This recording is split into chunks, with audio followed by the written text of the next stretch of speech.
And hello again from Fox News in Washington. On Capitol Hill, Republicans and Democrats are battling over a few $billion in government spending while facing the deadline for a partial government shutdown next Friday. But this week, the House GOP will unveil a new budget for next year that would cut trillions of dollars. Here with a first look at his plan is Congressman Paul Ryan, chairman of the House Budget Committee. And Congressman, welcome back to Fox News Sunday. Thanks for having me back. Good to be with you.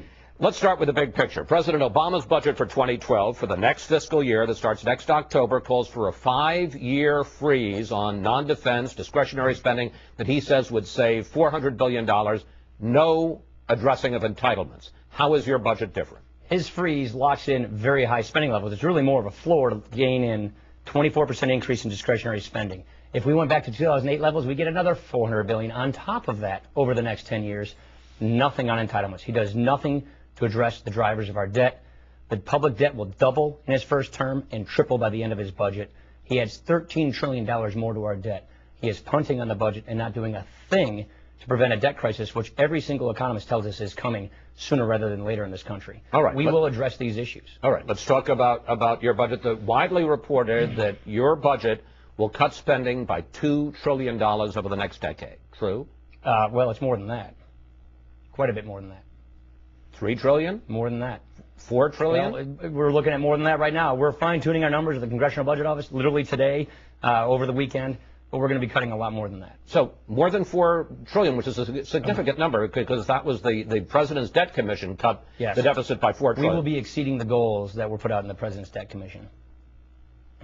How do you do it? By cutting spending, reforming entitlements, and growing our economy. Look, we intend to not only cut discretionary spending and put caps on spending, you have to address the drivers of our debt. We need to engage with the American people on a fact-based budget, on stopping politicians from making empty promises to people, and talk to the country about what is necessary to fix these problems. Now, the good thing we have going for us is we have time to fix this problem. So the kinds of reforms we're going to be putting out there won't make changes to people who are already in and near retirement. If you're 55 or older, you won't see changes. You won't have to reorient your lives around these things. But if we keep kicking the can down the road and keep making more empty promises to people, then we'll have the European kind of pain and austerity. Then you have cuts to current seniors, tax increases that slow down your economy. By addressing the drivers of our debt now, we do it in a gradual way. We can guarantee the mission of health and retirement security, not just for current generations, but future generations. And we are going to put out a plan that gets our debt on a downward trajectory and gets us to the point of giving our next generation a debt-free nation. That, in and of itself, will help us grow the economy today and create jobs. All right, we're going to get to the entitlements in a moment. But first of all, you, as I understand it, would set a cap on discretionary spending as a percentage of the economy. How would that work? A cap on all spending as a percentage of the economy. We would put statutory caps on actual discretionary spending going over the next 5 years and beyond that. The president proposes the same kind of thing, but it's at a much higher level. And so how does that work, a cap? So we put them in law. We are calling for statutory spending caps. We've had them in the past. They worked before, and Republicans turned them off in the 1990s. What percentage of So you don't do discretionary caps as a percentage of economy. You put discretionary caps at the levels of discretionary spending you set, and then you put them in the law. And if Congress spends above that amount, an automatic spending cut, it comes and brings it back into the cap, or Congress passes spending bills to keep spending within the cap. That is what we propose on discretionary spending. The global caps you're talking about as a percentage of GDP occur on all of government spending. And what would your cap be? Well, we're going to set it at the levels we call for spending in our budget. We want to get spending back toward the historic levels of spending that our government has been. Are we talking 20%? Well, our numbers are moving around right now, so we're basically trying to get government back toward its historic size. Right now we're at about 25% of GDP. The president's budget keeps us on a huge trajectory where we're at about 23, 24% of GDP. He never gets even close to balancing the budget. He never even gets close to doing what he calls primary balance. So the metrics that he put out for the Fiscal Commission are not ever even met. We're going to exceed the goals in the Fiscal Commission. We're going to put out a budget that gets us on a path to not only balancing the budget, but gets us on a path to paying off the debt. Now, you talk about the President's Debt Commission. They got $1 trillion from closing a lot of tax loopholes, ending a lot of tax deductions. Do you do that? Well, the President's Commission, which I was a member of, first and foremost said to have economic growth in America, We need to lower tax rates for corporations and individuals and broaden the tax base. We will be recommending those kinds of things. We will put all these details out on Tuesday, but we will be calling for fundamental tax reform. Not only do we want to cut spending, not only do we want to reform government spending, we want economic growth. We want job creation. Pro-growth tax reform is a key ingredient to getting this economy working again, to getting this economy growing again. And the way to do that, and we agree with the direction of the Fiscal Commission, lower tax rates, broaden the tax base, and those are the kinds of things we're going to be proposing. But do you, and the reason I ask is because a lot of Democrats are already saying, even before they've seen your budget, that you do all of this balancing of the budget on the spending side, and unlike the President's Debt Commission, you don't do it on the revenue side. Do you eliminate tax breaks? Do you bring in new revenue by eliminating, for instance, tax breaks for oil companies? We don't have a tax problem. The problem with our deficit is not because Americans are taxed too little. The problem with our deficit is because Washington spends too much money. We have got to stop spending money we don't have. And so we're not going to go down the path of raising taxes on people and raising taxes in the economy.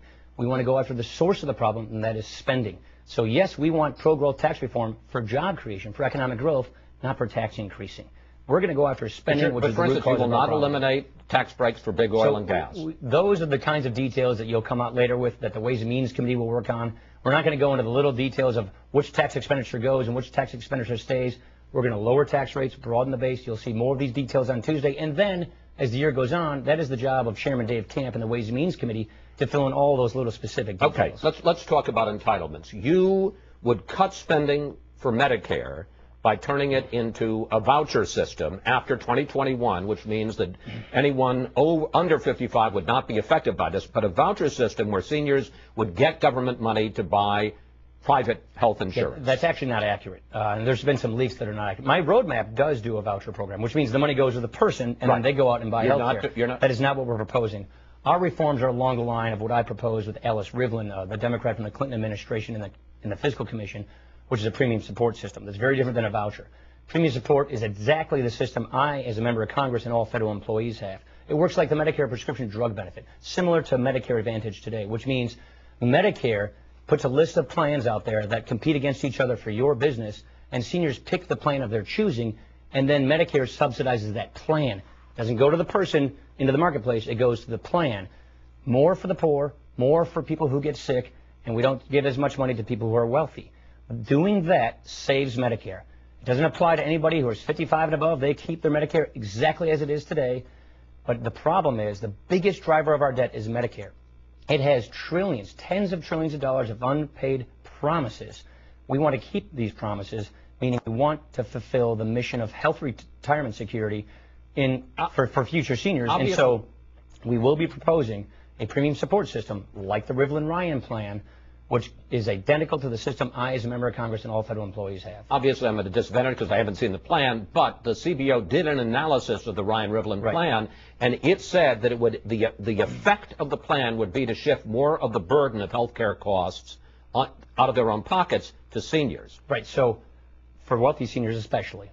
It also did not say these are vouchers, these are premium support, and there's a big difference here with that. It said that we're going to protect people who are low income. We're going to protect people as their health condition gets worse. As you get sicker, you'll have more so that you can have your rates stabilized, no more premium increases.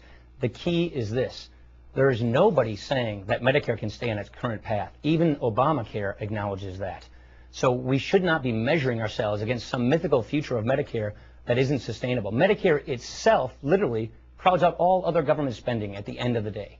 We can't sustain that. We've got to get Medicare solvent. Rick Foster, the chief actuary, came to the Budget Committee just the other day and said, one of the best things we can do to save Medicare, one of the best things we can do to bend that cost curve and health inflation is to go to the kind of system we're proposing. Now, Medicaid, and I better ask because I'm basing this on the reports.